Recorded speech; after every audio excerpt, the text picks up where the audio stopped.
Hello guys! Welcome back to my channel and it's me, Liah.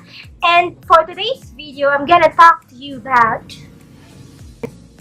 paano ko nga ba nakuha ito, Starbucks planner. Okay, I've been dreaming and na sana magkaroon ako ng Starbucks planner for the past few years na nagkakaroon si Starbucks ng planner. And since I'm not really a coffee enthusiast or a coffee lover, you might say, because I don't drink coffee often, or umiinom lang ako ng coffee kapag may event or merong family gathering or meeting ng friends.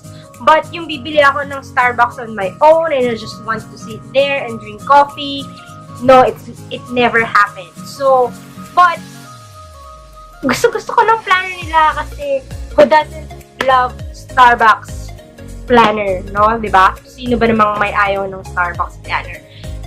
And through that, ilang taon na rin akong nag-a-attempt na mag-ipon ng stickers kasi nga kada may event, bago mo Pasko, may mga gustong mag-coffee, meeting ng mga friends, like Christmas party, nag-meet kayo around. Pero hindi ko napupuno ang sticker. Sad to say, hindi ko napupuno o hindi ko na kukuha yung planner. And then this time, I've been with my BFF from Dubai. Hello, Mylene, if you're watching. Dumating siya dito, so nag-Starbucks kami, tapos sabi niya ipunin ko yung stickers ng Starbucks na ininom namin. And tapos may nag-birthday, so another set na naman ng stickers. And dali kasing mag-ipon ng stickers kasi hindi na kailangan ng mga special coffee pa on the side. Kahit anong coffee or props na bibilin mo, may sticker na yon. So, tall, 20 grams, diba yun? Meron na siyang sticker.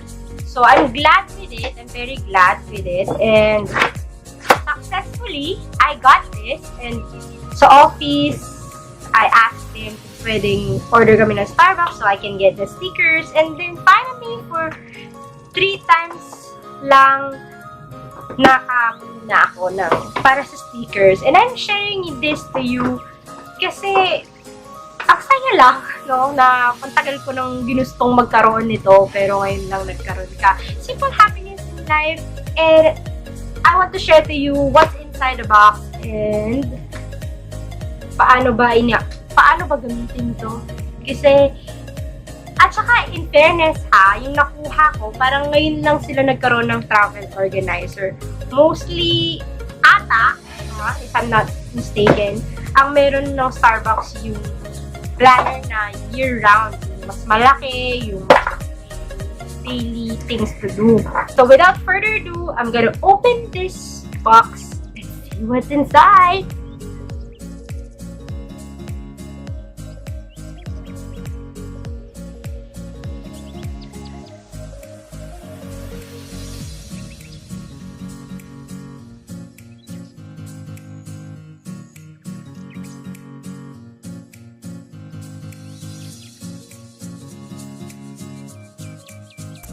So, as you can see, this notebook is very compact.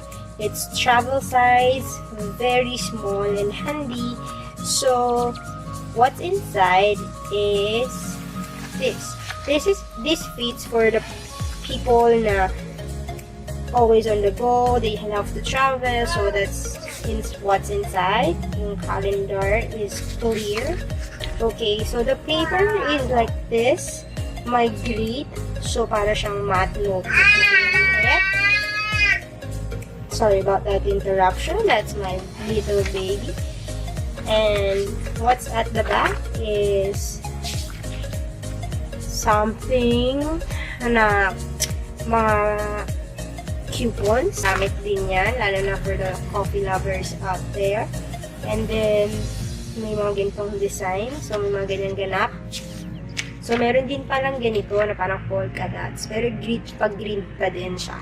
Ako ng National Bookstore and I saw this kind of paper na meron silang paper bar na tinatawag. You can customize yung gusto mong paper. So, ito yung mga uso ngayon. Okay, so this is very handy for me, lalo na ako.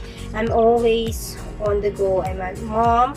And then, what's nice here is you can always use this as long as okay pa siya. Dahil, detachable yung notebook, which I guess, lalagay natin ito dito. And then, pag naubos na tong notebook mo, you can just buy a refill. Any notebook I think will do. So, that's it.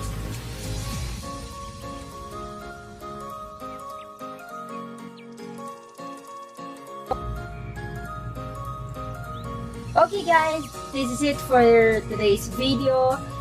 Travel Organizer 2019 by Starbucks. Explore the year. So come and join me, explore the year together and be successful, and let's enjoy life together.